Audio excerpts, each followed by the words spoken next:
I'm David Friedman. A few days ago, I found myself in a conversation with a stranger defending my father's views about getting the government out of education. The man I was arguing with responded that education was too important to be left to the free market. It seemed to me he had it exactly backwards. If I had my choice, I'd like to get the government out of both delivering the mail and running the schools.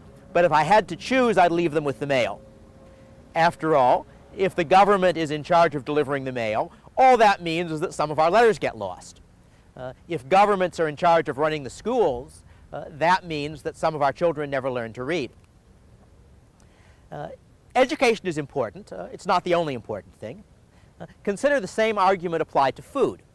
Surely food is a very important thing, and so if important things should be done by government, it seems to imply that the government ought to take over the supermarkets and the farms. The experiment has been tried. In the 1930s in Russia, Stalin collectivized agriculture. The government took over the schools, and several million Ukrainians starved to death. It reminds me of a conversation I had more than 20 years ago with a couple of Czech students in Vienna. That was the summer that Czechoslovakia tried a little prematurely to move away from communism, and the Russians invaded them. The students I was talking with had been caught outside of the country at the time of the invasion and were in Vienna trying to decide whether or not they should go home. And they were trying to explain to me what the Czech reformers were trying to do. As they described it, they wanted the best of capitalism and of socialism. And part of that was that they wanted to have free market prices for most goods, but have the government control the prices of a few essential commodities such as bread and milk. And my response, of course, was that if the free market was really better for the other things, then it was even more important to use the free market for essential commodities. I may have misunderstood them at that point, because I don't speak Czech and their English wasn't very good, but I think they said was, yes, that's what our professors say too. And I figured at that point I knew why the Russians invaded.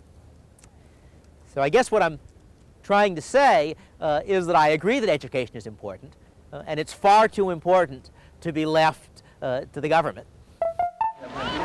Human and political freedom has never existed and cannot exist without a large measure of economic freedom. Freedom is making choices. What's best for me? What do I want to do?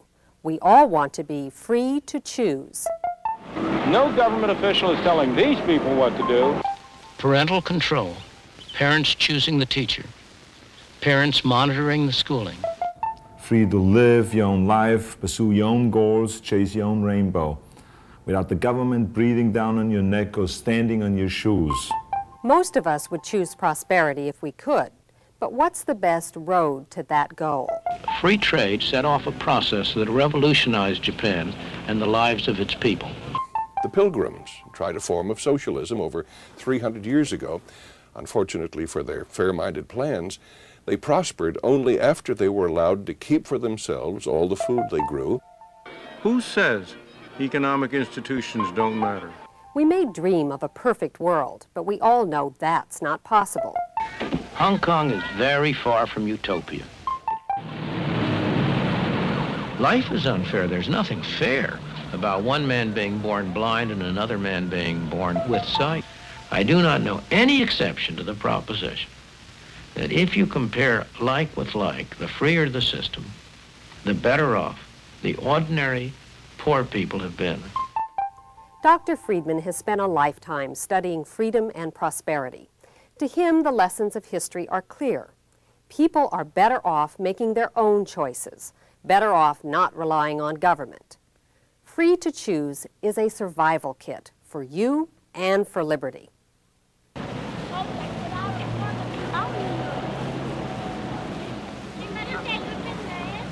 These youngsters are beginning another day at one of America's public schools, Hyde Park High School in Boston.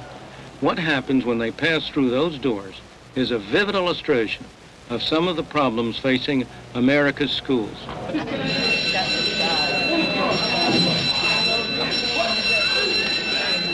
They have to pass through metal detectors. They're faced by security guards looking for hidden weapons. They're watched over by armed police.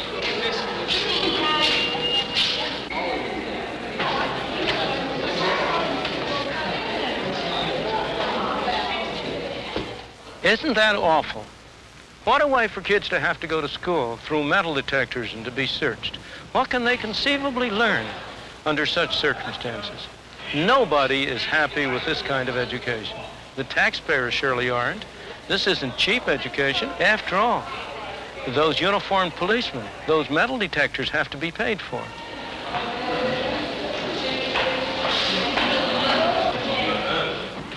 And what about the broken windows and the torn school books and the smashed school equipment? The teachers who teach here don't like this kind of situation. The students don't like to come here to go to school. And most of all, the parents. They are the ones who get the worst deal. They pay taxes like the rest of us. And they are just as concerned about the kind of education that their kids get as the rest of us are. They know their kids are getting a bad education, but they feel trapped. Many of them can see no alternative but to continue sending their kids to schools like this.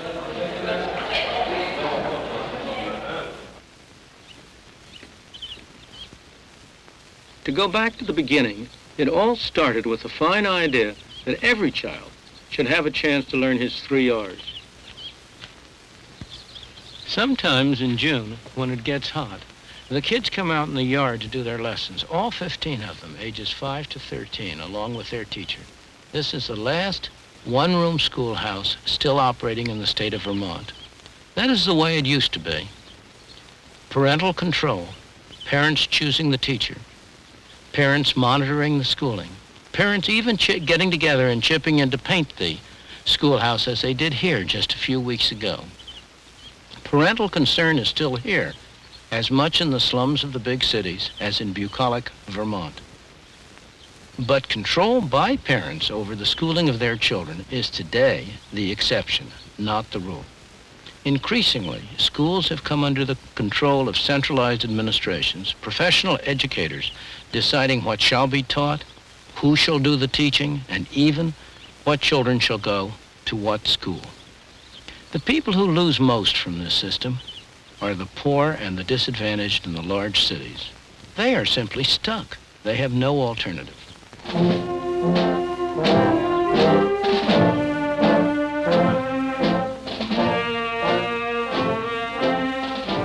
Of course, if you're well off, you do have a choice. You can send your child to a private school, or you can move to an area where the public schools are excellent, as the parents of many of these students have done.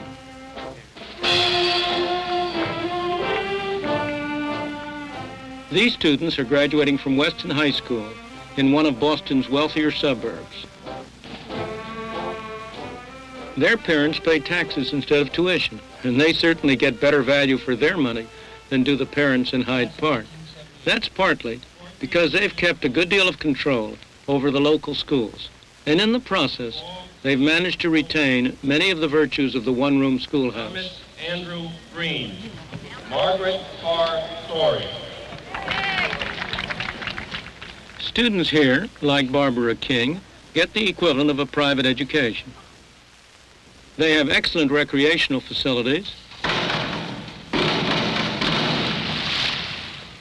How does his plan differ? They have a teaching staff that is dedicated and responsive to parents and students.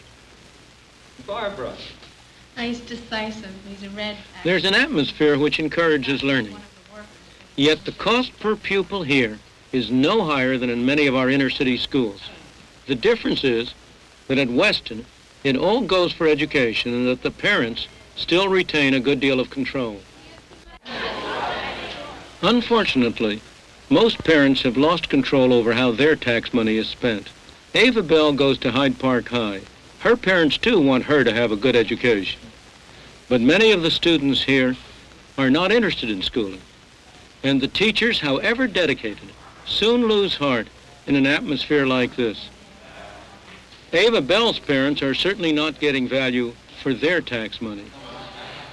I think it's a shame, really, that parents are being ripped off like we are. When I say, I'm talking about parents like me that work every day, scuffle to try to make ends meet. We send our kids to school hoping that they'll receive something that will benefit them in the future for when they go out here and compete in the job market. Unfortunately, that none of that is taking place out at Hyde Park. Children like Ava are being shortchanged by a system that was designed to help them. But there are ways to give all parents more say over their children's schooling.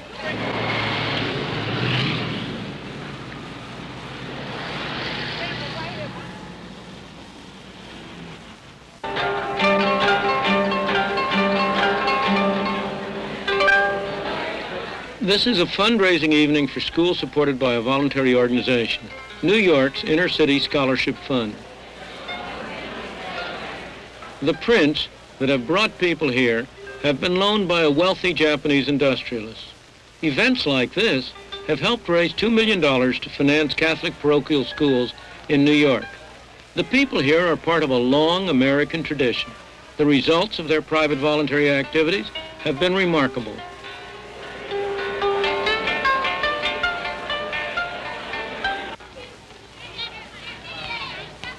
This is one of the poorest neighborhoods in New York City, the Bronx. Yet this parochial school, supported by the fund, is a joy to visit. Boys and girls, we're going to start the workshop now. You start out with task 1, put the words in alphabetical order. The answers are on my... The youngsters here, from poor families, are at St. John Chrysostom's because their parents have picked this school. And their parents are paying some of the costs from their own pockets. The children are well behaved, eager to learn.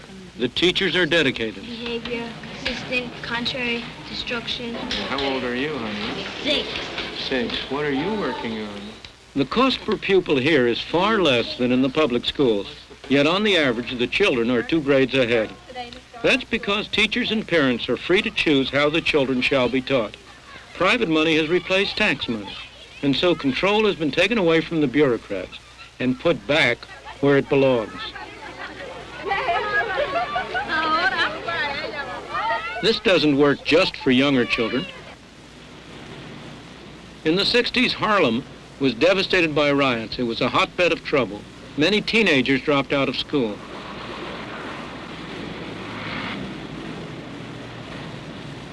Groups of concerned parents and teachers decided to do something about it. They used private funds to take over empty stores, and they set up what became known as storefront schools. One of the first and most successful was Harlem Prep. It was designed to cater to students for whom conventional education had failed. Kennedy was a very dangerous president in the sense that he was excessively popular. Many of the teachers didn't have the right pieces of paper to qualify for employment in public schools. That didn't stop them from doing a good job here. A lot of the students had been misfits and dropouts. Here they found the sort of teaching they wanted. After all, they had made a deliberate choice to come to Harlem Prep. It was a very successful school. Many students went on to college, and some to leading colleges.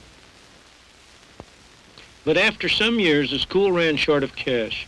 The Board of Education offered Ed Carpenter, the head of the school and one of its founders, tax money, provided he would conform to their regulations. I love him, and we got along, and I know he's busy, but sometimes... After a long battle to preserve independence, he finally gave in. The school was taken over by bureaucrats. And I know he doesn't, but I was a little bit hurt. And basically we have 3. I felt that a school like Harlem Prep would certainly die and not prosper under the rigid bureaucracy of a Board of Education. We had to see what was going to happen. I didn't believe it was going to be good. I'm right. What has happened since we've come to the Board of Education is not all good. It's not all bad, but it's more bad than good. Now, again, we divide things into categories, but the categories really what? The school may not look different yet, but 30 of the former teachers have gone. Ed Carpenter has resigned. The school is being moved to a traditional school building. No one, except maybe the bureaucrats, is very optimistic about its future. Unfortunately, the strangling of successful experiments by bureaucrats is not unusual. The same thing happened in California at a place called Alum Rock. For 3 years, parents at this school could choose to send their children to any of several specially created mini schools, each with a different curriculum.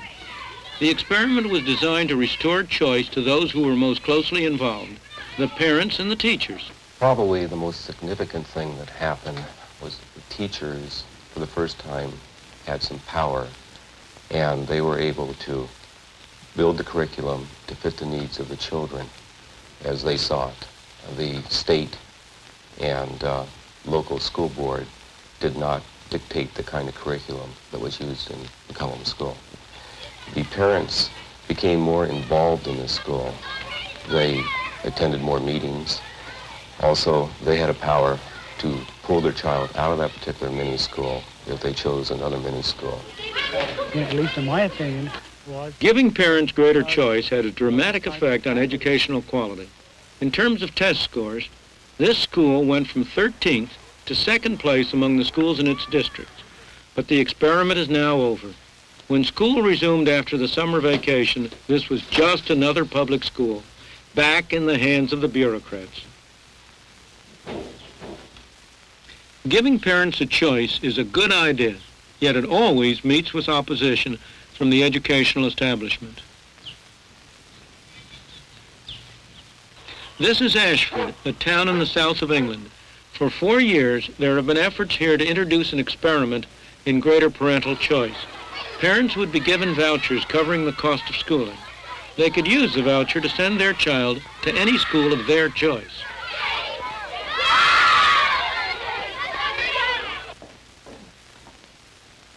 I have long believed that children, teachers, all of us, would benefit from a voucher system. But the headmaster here, who happens also to be secretary of the local teachers union, has very different views about introducing vouchers. We see this as a barrier between us and the parent. This sticky little piece of paper in their hand, coming in and under duress, you will do this or else. We make our judgment because we believe it's in the best interest of every Willie and every little Johnny that we've got, and not because someone's going to say, if you don't do it, we will do that. It's this sort of philosophy of the marketplace that we object to. In other words, Mr. G objects to giving the customer, in this case the parent, anything to say about the kind of schooling his child gets. Instead, the bureaucrats should decide. We are answerable to parents through our governing bodies, through the Inspectorate to the Kent County Council, and through Her Majesty's Inspectorate to the Secretary of State. These are people, professionals, who are able to make professional judgments. But things look very different from the point of view of parents. Jason Walton's parents had to fight the bureaucracy, the professionals, for a year before they could get him into the school that they thought was best suited to his needs. As the present system stands, I think virtually parents have got no freedom of choice whatsoever. They are told what is good for them by the teachers. They are told that the teachers are doing a great job, and they've just got no say at all. If the voucher system were introduced, I think it would bring teachers and parents together, I think closer. A parent that is worried about his child would remove their child from a school that wasn't giving a good service and take it to one that was. And if a school is going to crumble because it's got nothing but vandalism, it's generally slack on discipline, and the children aren't learning, well, that's a good thing from my point of view. Even good schools like this would benefit from a voucher system, from having to shape up or see parents take children elsewhere. But that's not how it looks to the headmaster. I'm not sure that parents know what is best educationally for their children. They know what's best for them to eat. They know the best environment they can provide at home. But we've been trained to ascertain the problems of children, to detect their weaknesses, to put right those things that need putting right. And we want to do this freely, with the cooperation of parents, and not under any undue strains. Well, I can understand the teacher saying, yes, it's a gun at my head, but they've got the same gun at the parents' head at the moment. the parent goes up to the teacher and says, well, I'm not satisfied with what you're doing, and the teacher can say, well, tough. You can't take him away, you can't move him, you can't do what you like, so go away and stop bothering me. That can be the attitude of some teachers today, and often is. But now that the positions are being reversed and the roles are changed, I can only say tough on the teachers. Let them pull their socks up and give us a better deal and let us participate more. In America, there is one part of education where the market has had extensive scope. That's higher education. These students attend Dartmouth College, a private school founded in 1769. The college is supported entirely by private donations, income from endowment, and student fees. It has a high reputation and a fine record. 95% of the students who enroll here complete their undergraduate course and get a degree. The students here pay high fees, fees which cover most of the cost of the schooling which they get. Most of them get the money from their parents, but some are on scholarships provided either by Dartmouth or by outside sources. Still others take out loans to pay the costs of schooling, loans which they will have to pay back years later. Still others work either during the school year or during the summer to pay the costs. Many students work in the college's own hotel. This girl is helping to pay her own way, which is pretty good evidence that she's serious about getting an education. Lovely sauce for the fish. Sure, it's a lemon and butter sauce. Would that be okay? Parents of prospective students come here on shopping expeditions to check out the product before they buy. What you have here is a private market in education. The college is selling schooling. The students are buying schooling. And as in most such markets, both sides have a strong incentive to serve one another. For the college, it has a strong incentive to provide the kind of schooling that its students want. If it doesn't, they can simply pick up and go elsewhere. For the students, they want to get their money's worth. They are customers, and like every customer everywhere, they want to get full value for the money they are paying. Really would like to know where the chromium is binding on these nucleotides. There is some stuff here in plus one. Full program in women's studies. The students, in effect, earn part of their keep by helping to solicit alumni for contributions, knowing full well that they will be solicited in their turn. If we could get any sort of pledge from you, it would be greatly appreciated. It's another way in which the real value of education is brought home. Right. Well, I can't tell you how much the alums... Really, it's because of your donations and people like you that I'm able to go to Dartmouth. Otherwise, I'd be paying more than $12,000. Well, thank you. You pay about 50% of our tuition. I don't know if you're aware of it. Oh, that's fine. Actual pledges and This may not be the usual idea of an economic market, but it is nonetheless a marketplace where buyers can choose and sellers must compete for custom. Right, I realize that, too. What happens when the educational market is distorted? Look at state colleges and universities. Their fees are generally very low, paying for only a small part of the cost of schooling. They attract serious students, just as interested in their education as the students at Dartmouth or other private schools. But they also attract a great many others. The University of California at Los Angeles. For those students who are here as a pleasant interlude, going to class is a price they pay to be here, not the product they are buying. We frequently wind up with people who cannot compete favorably with even the average person here. The justification for using tax money to support institutions like this is supposed to be so that every youngster, regardless of the income or wealth of his parents, can go to college. A few youngsters from poor families are here, but not very many.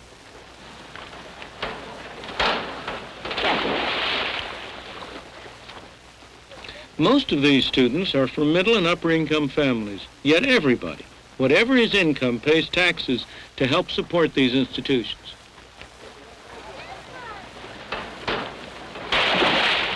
That is a disgraceful situation. It's hardly what public education was all about. These students are being subsidized by people who will never go to college. Only about half of those who enroll at UCLA complete the undergraduate course. Compare that with the 95% at Dartmouth who finish the work for their degrees. What a waste of student time, and what a waste of taxpayers' money.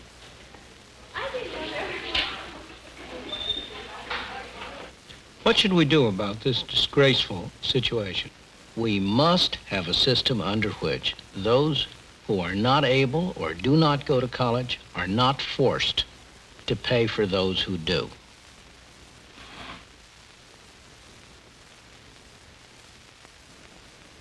As we've seen, the market works in education. When people pay for what they get, they value what they get.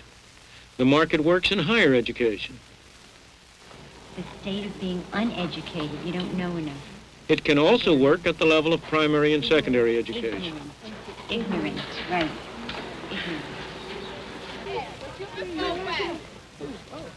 Until we change the way we run our public schools, far too many children will end up without being able to read, write, or do arithmetic. That's not what any of us wants.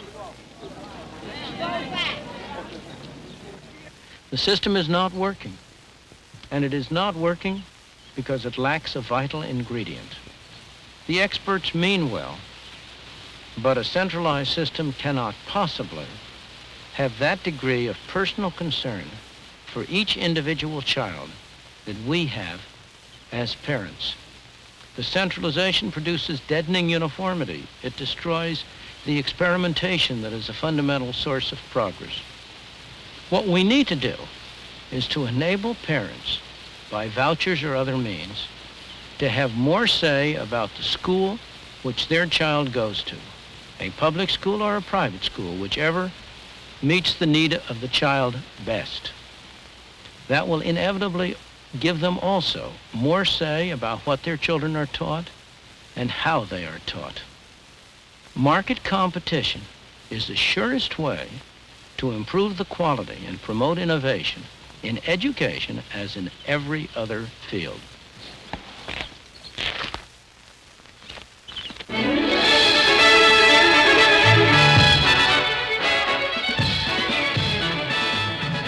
Welcome to Free to Choose. Joining Dr. Friedman tonight for a discussion on what's wrong with our schools are Dr. Gordon Tullock, who is Professor of Economics and Politics at the University of Arizona, and Dr. Henry Levin, who is Professor of Economics and Education at Stanford University. Dr. Levin, let's start with you. What's wrong with giving parents the choice where to send their children to school? Oh, I like the idea of giving parents the choice of where to send their children to school. Within the public sector and schools that are concerned about the social benefits of education, that is creating a society where there's a common set of knowledge, social cohesion, and so on. So that would be my goal. Dr. Friedman, what's wrong with public school choice? There's nothing wrong with public school choice. There's something wrong with limiting choice to public schools. Public schools should not be in a monopoly position. They should have to compete with private schools. If you want to know what's wrong with public school choice, tell me, just look at the post office and see what's wrong with giving the government a monopoly in delivering first-class mail. Why should a parent be restricted to using his tax money and the tax money that's assigned to him by others simply in those schools that are run by the government? At the first place, the last letter that Milton Friedman wrote to me took 5 days to get from San Francisco to Tucson. This is a byproduct, but nevertheless true. But secondly, you've got to remember, we let the parents make a lot of choices with respect to education by voting in the school boards or voting the people who elect the boards. We let the parents decide whether we should have military forces in Iraq, this being a democracy. I don't see why we shouldn't let them make their decisions by themselves instead of indirectly. Well, yeah, my concerns here are the following. By the way, I should mention to you that in Palo Alto, where I am a member of the school board, so I can be your bureaucrat here, we have just voted in a policy that all graduates of Palo Alto high schools, we have 2 of them, will be proficient in foreign languages. That will be a requirement for graduation. There's no private school in the country, to our knowledge, and we've made an extensive search that sets that kind of standard. Why should there be? Why should you be able to tell John and Jane that they necessarily have to be proficient in a foreign language. Maybe they'd rather be proficient in music or in mathematics or in something else. I don't see that that's anything for you to boast about. It's just a demonstration of your willingness to replace their judgment by yours. But then you'd have to tell me, what are your social concerns about schooling? Because to justify public funding for elementary and secondary schools, surely there are social benefits that are worth paying for. Otherwise, no one should expect the government to pay for schools. Well, you've raised a very good question, because in fact I have become increasingly doubtful whether there is any case for government funding of schools. But the argument has always been that you need people who can read, write, and do arithmetic, who have some knowledge of history and of the society, in order to have an educated citizenry in which a democracy can operate. And I think there's a great deal of sense to that. Should we agree on ways of making decisions in the public sector? That is, should people have some notion that, in fact, we do have a system of government, that, in fact, we do debate issues, yes, ultimately we take votes on issues and work? Tell me how that's related to being proficient in a foreign language. Oh, well, the foreign language is one concern. In other words, that's a concern that well, I have. But where does that, how is it justified? The foreign on the grounds or knowledge of government processes? Excuse me, I agree with you that you need some knowledge. And I agree that in any system in which the government is going to provide money for people to go to school, it is not inappropriate that they should specify certain minimum requirements in spending that money. And I would agree with you that one of those minimum requirements would be some knowledge of the mechanisms of government. But it certainly doesn't include proficiency in a foreign language, and yet that's what you're proud of. But then what you say, that we're in agreement on the principles that we should specify certain criteria for schools, but on the other hand, you're saying that parents should just have a choice of a school regardless of what it does. At least that's my understanding. No, I'm not saying that at all. Could I interrupt? In the latter part of the 19th century, the schools were subsidized. In England, you could send the children anywhere you want, but the subsidy depended on how many children passed certain specific examinations. If 90% passed, you got a high subsidy. If 10% passed, you got a very low subsidy. You could have complete private, and many of these were church schools and private schools. You could have a very large degree of autonomy and a control of what is actually taught just by this examination. Very simple procedure. Dr. Tulloch, don't we have exactly the opposite of that now? We now fund schools, schools that have disadvantaged students who may in fact not be doing well get more money. Well, no, that would have been true in England too. The special problem of disadvantaged students is a very real one, and I don't think anybody feels that they should be treated exactly like students who aren't. The question really is the technical way of dealing with them, and that is not an easy question. He's an educator. Let him answer that one. But I want to go back to this other question. You can provide, the government can provide money without producing the product on which the money is spent. In fact, most of its money is spent that way. Yeah. The government gives people food stamps with the requirement that it be used to buy only food. But the government doesn't run the grocery stores in which they buy the food. There is no contradiction between saying we give a parent a voucher, which may be used only for buying education in schools which satisfy these minimum requirements.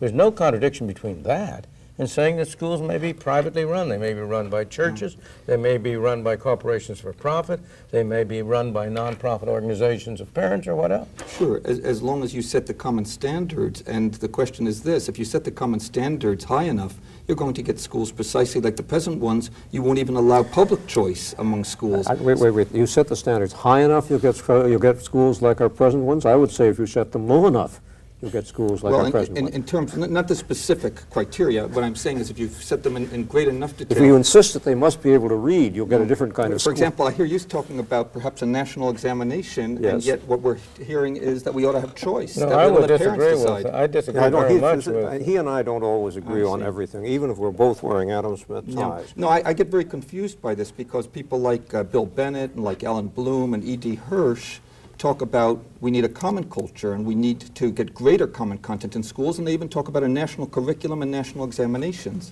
But after all, Bill Bennett was Secretary of Education.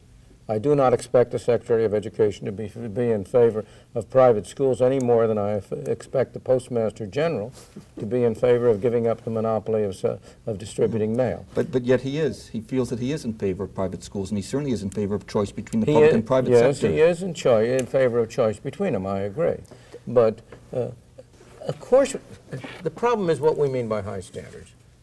I believe that marketplace produces higher standards than government does in every area. Okay, I don't know any area. No. The marketplace produces higher standards in delivering mail, as we have found out from Federal Express and from the other private mail companies, than the government does. The marketplace, if left to itself, if not hindered, if not restricted too much, will produce higher standards in schools. That's why I want them. That's why I'm in favor of the marketplace. Let me ask you a question then.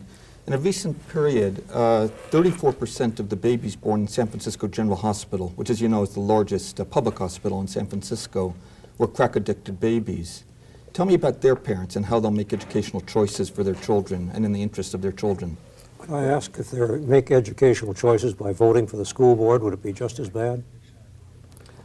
Well, my concern right now is I do have an alternative. If you go to the Daniel Webster School, again right here in this city, you'll find a school in the public sector with decentralized control and accountability with the largest gains in test scores this past year in the city of San Francisco. So I would maintain that reform is possible within the public sector. You need vast decentralization, and the only issue is whether that's possible politically, and I suspect we could discuss that. Well, would these mothers, these children you were talking about, would they go to Daniel Webster? Yeah, that's very important because, see, Daniel Webster is in the area where there is a public housing project, the Potrero Hills housing project, and it's precisely those neighborhoods that produce these crack-addicted babies. So would the crack-addicted, you're concerned about the crack-addicted mother producing crack not being able to choose a private school. Why can she choose a public school? Well, in this particular case, I think they're fortunate to be in that neighborhood where we've tried to start this kind of decentralized approach to accelerating education. Aren't you really saying that the choice has been made for them and that you're therefore confident of that? Not only has it been made for them, but I think it's a very good choice that's been made for them because these particular families are under tremendous stress and simply do not seem to place a high priority on educational decisions. But I think the great defect in the kind of talk we're hearing from you is the attempt to treat 100% of the people one way because 5% of the people have to be treated differently. There are disadvantaged children like the crack babies. And as Gordon was saying before, they cannot be treated like everybody else. I quite agree. No question. But I would like to have a system in which 90% of the parents, that 90% which will make sense, which we do trust in every other way to be responsible for their children, that 90% has the greatest opportunity to provide their children with the kind of schooling that they will think will benefit their children most. And we have special treatment for the 10% falling out. Now, you take your public school or government school in San Francisco. Of course there are exceptions in the public school system. There always have been. We showed one in the film of the school outside Boston, which was a very good school for a different reason. The problem is they don't last.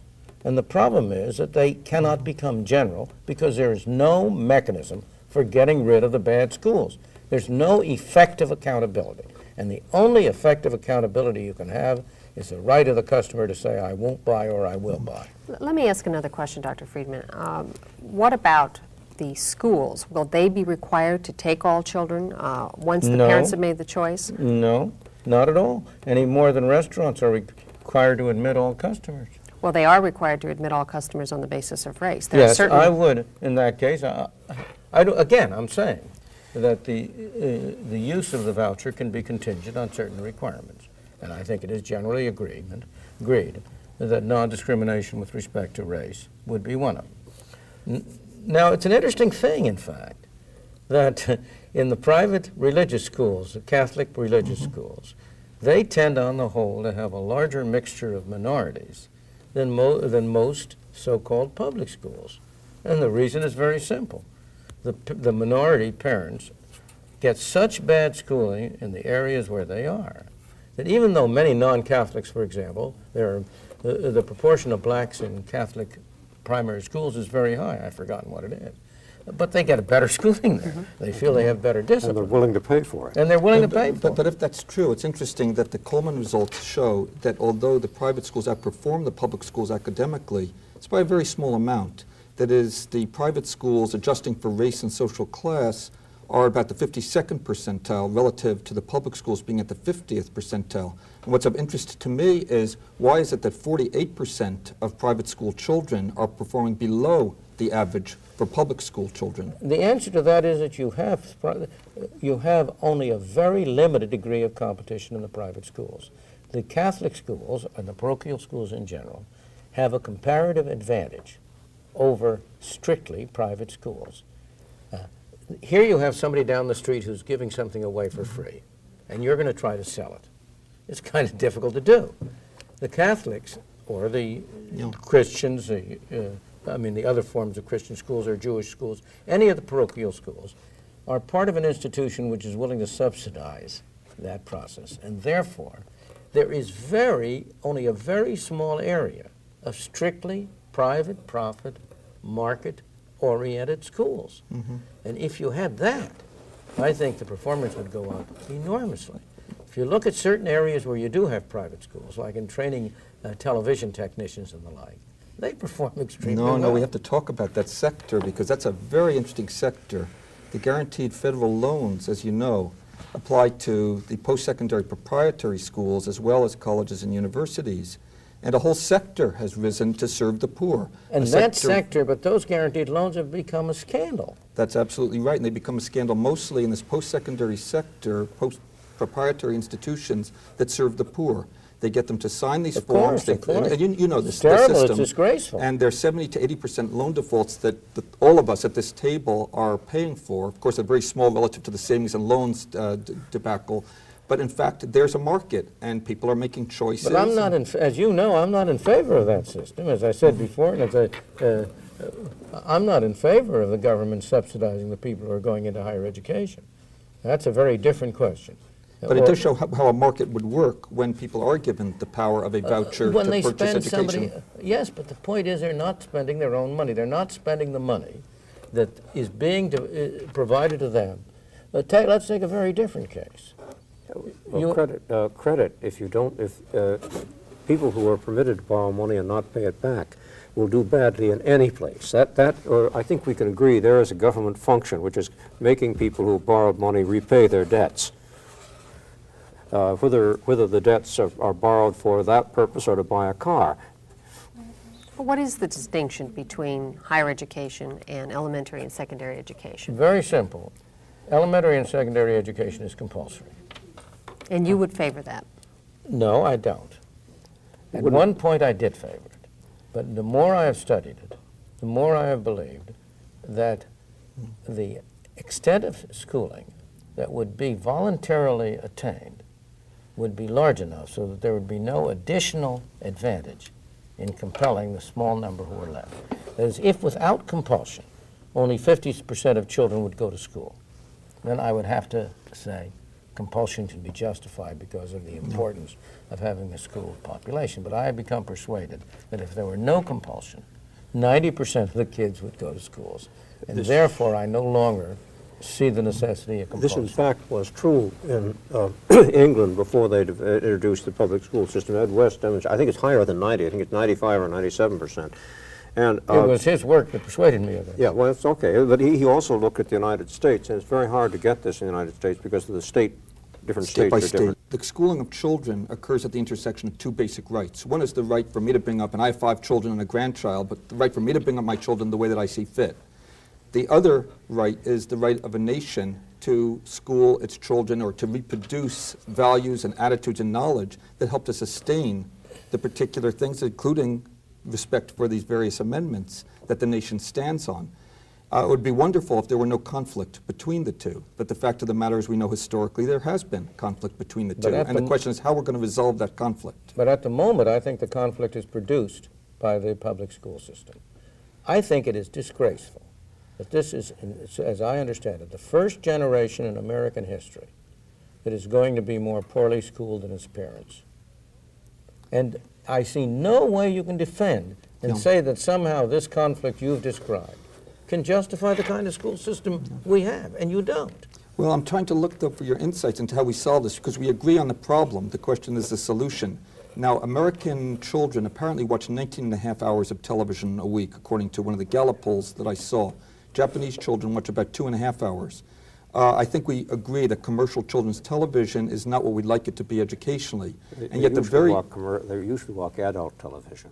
That's even worse. But are you talking about more control rather than less control? Well, the question that I have is this. The same parents now who simply derogate responsibilities for most of the education of their children outside of the school to a TV set that's showing inane kinds of experiences are the same parents who are very sensitive and concerned. I think we have to help them to become better parents. I think we have to work with them. But I don't think that if, as we sit here now, I think that all educational professionals are responsible for working with parents and for children. The educational professionals who are going to make any decisions of this sort are those who have either directly or indirectly been selected by the parents. You've got to remember this is a democracy.